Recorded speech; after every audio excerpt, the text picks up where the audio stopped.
Hello students, आज हम अपनी 12th क्लास की केमिस्ट्री का जो केमिकल काइनेटिक्स चैप्टर है उसका नेक्स्ट टॉपिक पढ़ेंगे।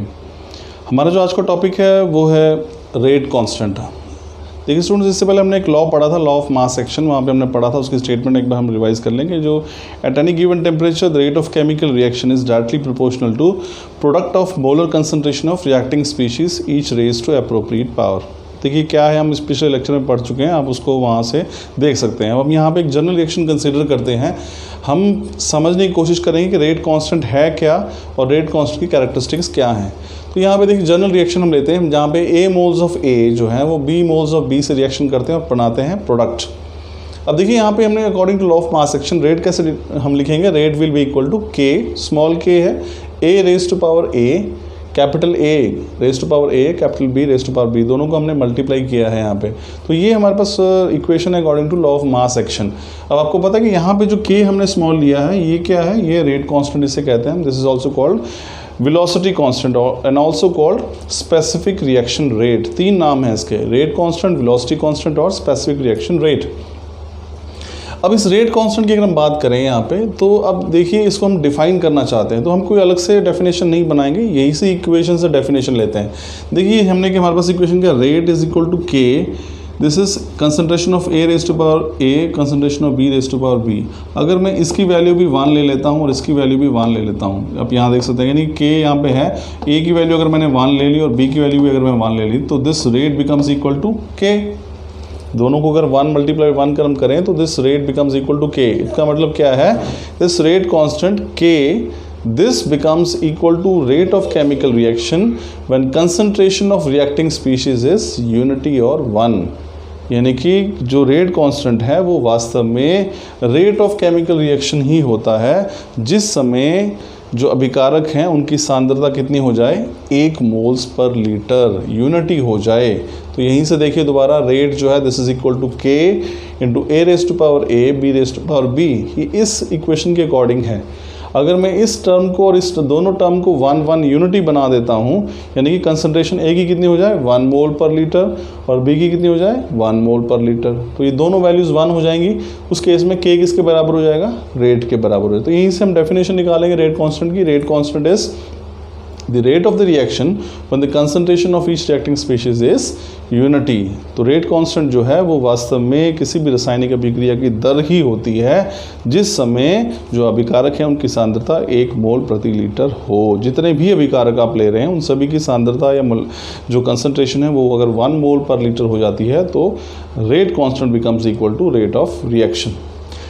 तो यहाँ से हम डिफाइन कर रहे हैं के क्या, के में भी define as the rate of chemical reaction when the concentration of reactant is unity और 1। वही जो मैंने आपको ऊपर बताया बस वो हमने शब्दों में इसको ढाल लिया है यहाँ पे।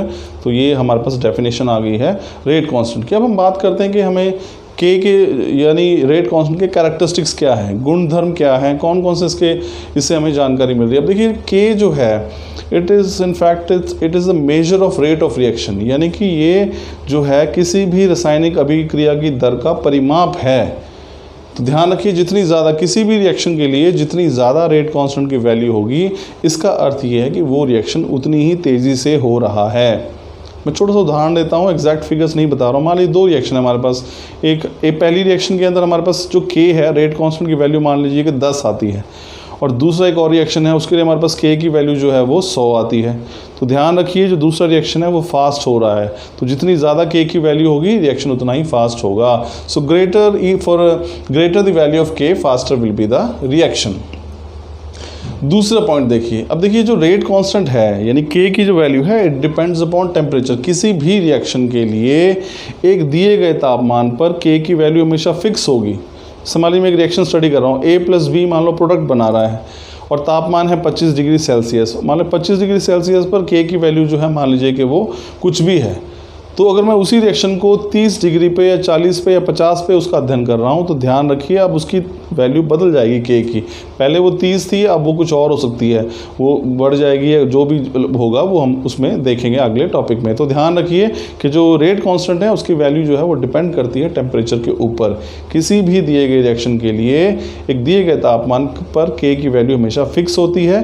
के की वैल्यू बदल जाएगी यदि तापमान उसी रिएक्शन के लिए आप बदल देंगे। तीसरा पॉइंट देखिए, वैल्यू ऑफ के is independent of concentration of reacting species और वॉल्यूम।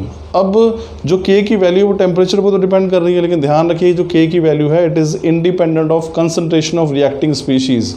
यानी आप कितनी मर्जी मात्रा आप रिएक्टेंट्स की ले रहे हैं, आप मान लीजिए ए और बी रिएक्शन कर रहे हैं, ए के आपने 10 मोल ले लिए, बी के 10 मोल ले लिए, जो के की वैल्यू है वो वही आएगी उसी तापमान पर। फिर आप अगली बार फिर कंसंट्रेशन बदल रहे हैं, आप उसकी कंसंट्रेशन बढ़ा देते हैं, ए की बी की भी बढ़ा देते हैं, तब भी वैल्यू वही आएगी।